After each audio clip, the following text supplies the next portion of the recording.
For up to 40 years, Sydney has had 3 different variations of diesel passenger trains, the XBT, the Explorer and the Endeavour, but after many decades, Sydney is getting new regional trains.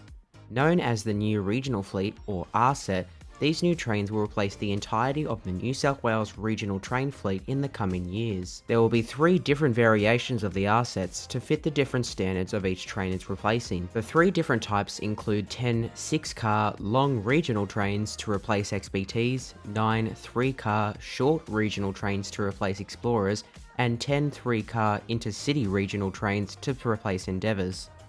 In this video today, we'll be taking a look at and discussing the new regional fleet trains and what's expected from them.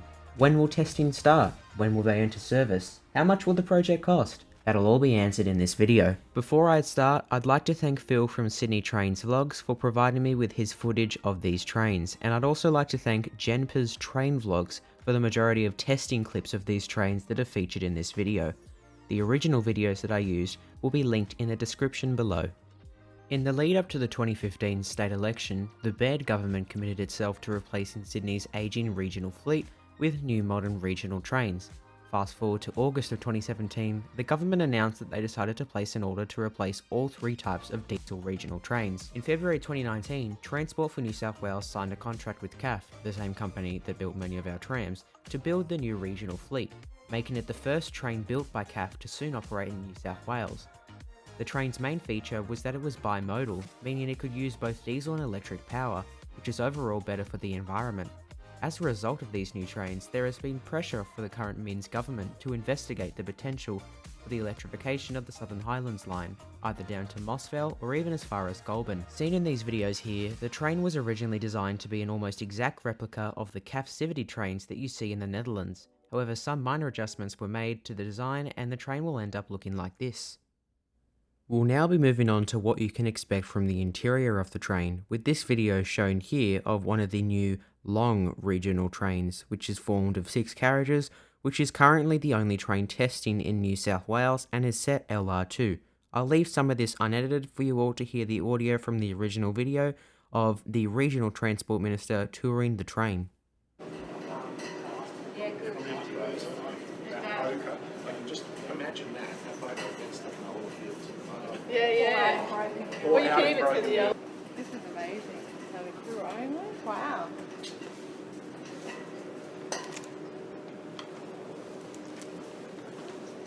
You've got the more of the charges down here. So every seat has a Every charge. seat. Great. Do you want to have a seat in a seat? Just as a Oh, wow. And these are the economy seats. Oh, my These are goodness. economy. Yeah. You like economy? That's actually So, pretty good. Yeah. Excellent. and tray table. armrest. You've got your screen, Yep. and the way the recline on this works. Yeah. Yeah. What Great. did you say there? Excellent. And they're quite roomy. Like, Wear and tear. Yep. yeah. And what will happen is the seats will always be used in direction of travel. So the crew, in the same way that they do now, will simply move the chairs around. Yeah. Yeah. So where we get to our destination, around they it go. goes, yeah. Everyone travels in the direction of service. The interior of these trains are extremely similar to the interior that you'd see on the Marayung DSET trains, with similar seating and colour choices. The cab of these trains is extremely similar to what you'd see on the Explorer and Endeavour trains, of course being modernised and with much more safety systems. Many complained about there being no plans for sleeper cars on board these trains. However, as of recently, Transport for New South Wales has begun looking into the opportunity to get new sleeper cabins installed in some of these new trains. However, there is no definitive plan set at the moment. Another new feature coming to the interior of these trains are brand new bike racks that will be available in select carriages on board all trains, making it easier for passengers travelling with bikes to use these new trains. The exterior of these trains is something that certainly stands out. With its bright orange colour shining on most carriages, it'll be hard not to recognise the train in the future. According to various sources, the doors on the new trains are in fact wider than those on the XBTs, Explorers and Endeavours, being one of the biggest complaints for the existing rolling stock. On the long regional trains, carriages will be marked as RDB for the last driver car at the end of the train, being economy. Carriage 2 is lettered RID and is also an economy car. Carriage 3 is lettered RIC and is an economy car featuring the buffet. Carriage 4 is lettered RIB and is a mix of economy and premium, also being used as the staff carriage. Carriage 5 is lettered RIA and is a premium carriage. And finally, Carriage 6 is lettered RDA and is a premium carriage, as well as the front driver carriage on this train. Another first for this train is that there are brand new screens on the outside, one on each end at the front above the front windscreen and two on each side of each carriage displaying real-time accurate information for upcoming stops and where a destination is. Now moving on to testing these trains and how it's going so far. Yes, that's right, testing has in fact started, however it's very early in progress so far, and the train has only primarily tested around the area of Denniston and Eastwood as of making this video. High-speed tests have slowly begun as the train advances further into its testing, as seen in this video here.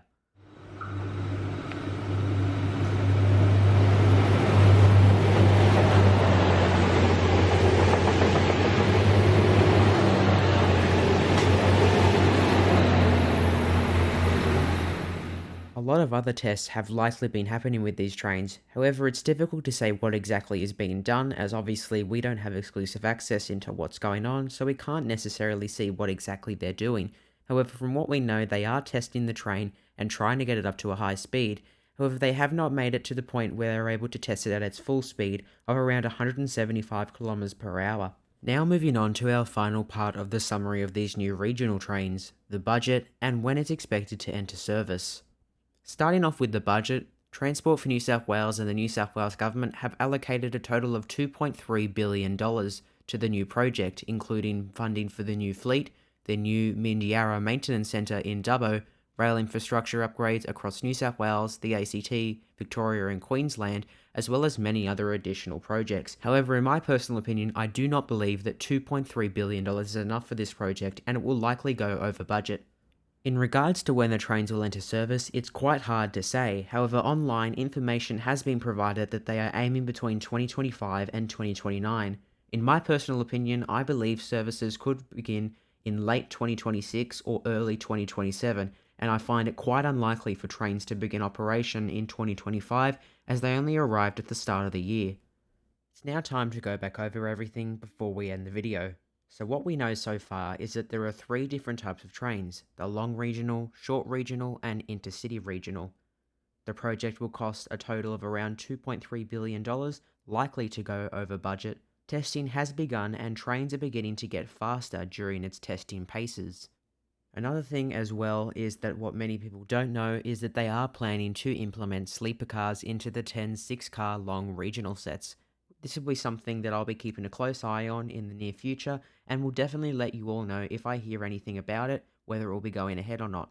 In my personal opinion, I would really like to see long regional trains have these new sleeper cabins, as when I first heard that they did not, I was very frustrated. As someone who has used the sleeper cabins on the XBTs before, I find them very comfortable and think that a good upgrade would do them well.